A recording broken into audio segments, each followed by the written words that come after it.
Aujourd'hui, en ce samedi, nous prions la Vierge Marie dans son titre de consolatrice des affligés.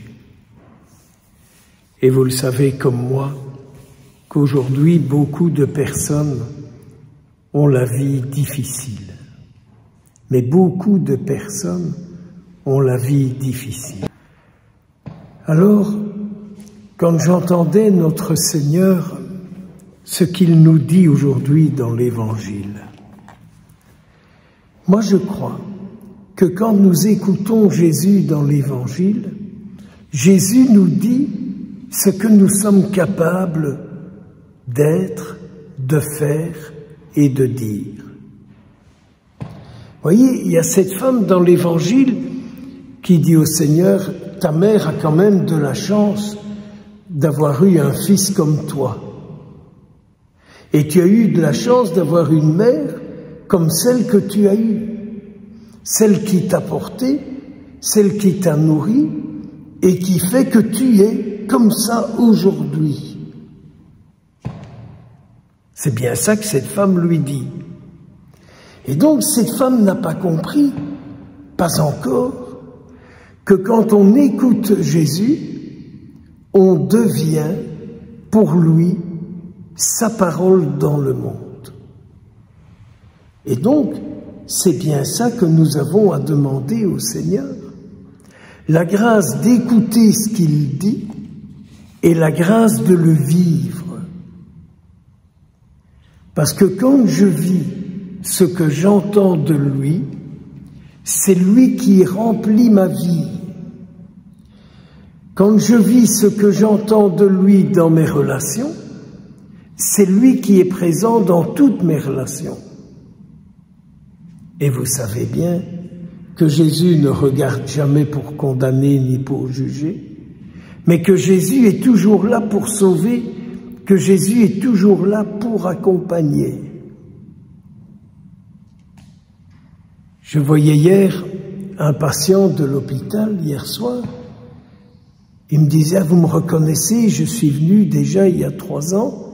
Il sort sa chaîne, c'est vous qui avez béni la croix que je porte. Et alors il a commencé à me raconter toutes ces misères qui font qu'il est revenu aujourd'hui ici. Et il disait, je reviendrai à la messe car j'ai besoin de recevoir Jésus pour m'en sortir dans ma vie.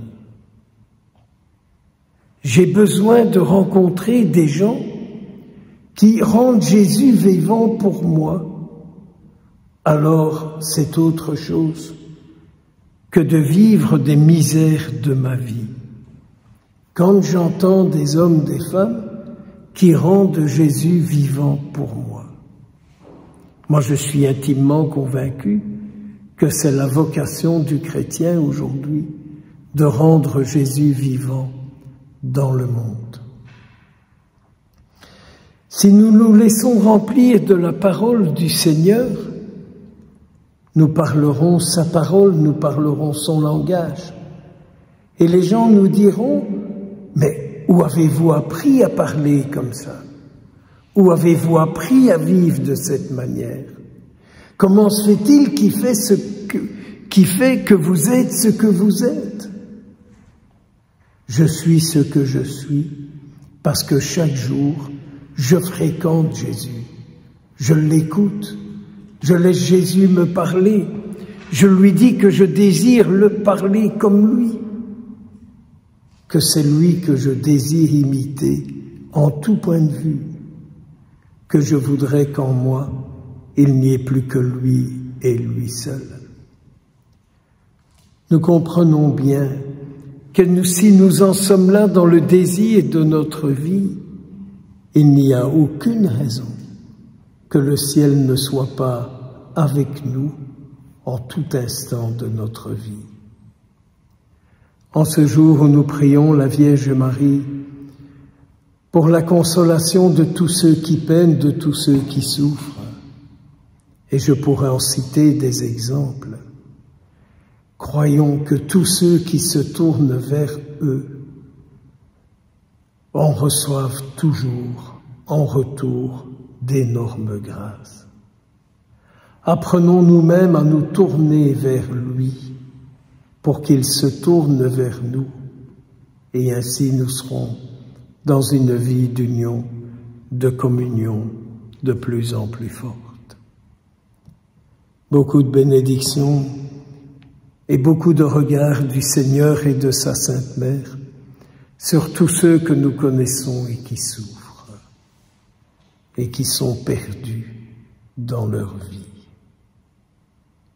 Nul n'est trop loin pour Dieu. Nul n'est trop loin pour Dieu. Amen.